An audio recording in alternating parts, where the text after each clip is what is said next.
Welcome to Amazing World Channel. Britain was finally striking a more constructive and realistic note, EU President Donald Tusk said after a twohour meeting with UK Prime Minister Theresa May on Tuesday in London. Praising May's Brexit speech in Florence last week, he said that he felt that the philosophy of having the cake and eating it is finally coming at an end, using a phrase Brexit supporters, including Foreign Secretary Boris Johnson, had used in the past. Prior to June's UK election, Prime Minister Theresa May had signalled that the UK would leave the European single market, the bloc's free trading area. However, a weaker post-election Tory government has been forced to rethink its stance.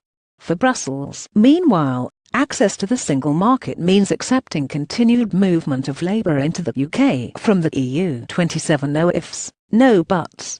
The EU has said it wants the rights of EU citizens in the UK to be the first priority of Brexit negotiations. Lead EU negotiator Michel Barnier has said there will be no discussions before all member states were assured their citizens in the UK would be treated properly and humanely. Some 3 million EU nationals live in the UK, while around 1.1 million British expats live on the continent. Theresa May has vowed to control immigration from Europe after Brexit. However, UK lawmakers are wary that a sharp drop in immigration will lead to shortfalls in key sectors, including health, social care and construction. Brussels insists that the UK must continue to accept free movement if it wants to maintain access to the single market. Of course, ongoing security cooperation between the UK and EU is in everyone's interest. That point has been further stressed by both sides in the wake of June's terror attack in London. However, access to programs such as Europol and the European arrest warrant process currently depend on compliance with EU laws. May's Great Repeal Bill meanwhile seeks to bring EU laws onto the UK statute book. Brussels is insisting that the UK continue paying into the EU budget to cover pension liabilities and committed spending to EU loans and projects. The UK finds itself in a tough position. Its future relationship could largely depend on the bill being settled, although it's unlikely to sit well with Leave voters who were promised that UK would stop sending money to Brussels. May had vowed to end the European Court of Justice's jurisdiction in the UK. However, the UK government has since softened its approach. May's Great Repeal Bill would mean UK companies can align rules governing the European partners.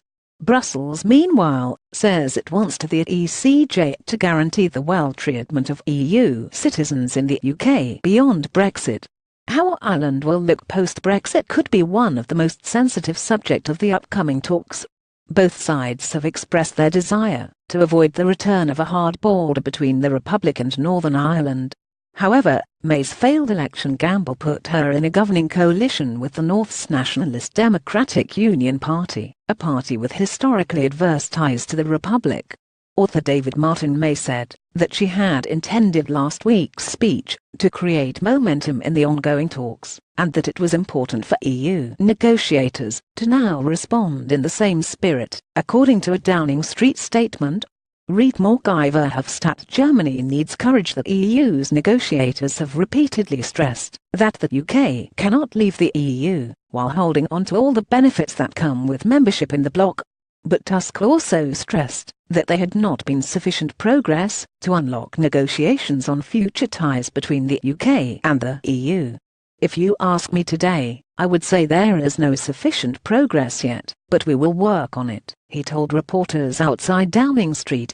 Brexit talks October deadline. His comments come a day after the fourth round of Brexit talks started, led by the EU's Michel Barnier and the UK's David Davis. The EU has stipulated that the current negotiations, which are to culminate in an EU meeting on the topic on October the 19th to 20, will have to resolve the status of EU citizens living in Britain, the bill Britain will have to pay for leaving the EU, and the question of what should happen to the Irish border after Brexit. Only if enough progress has been made in these key areas would negotiators be able to move on to issues that UK has expressed a particular interest in, such as trade ties with the bloc. The UK is hoping to strike a definitive deal to leave the EU by October 2018, to be able to leave the bloc the following spring. NGKMS AFP AP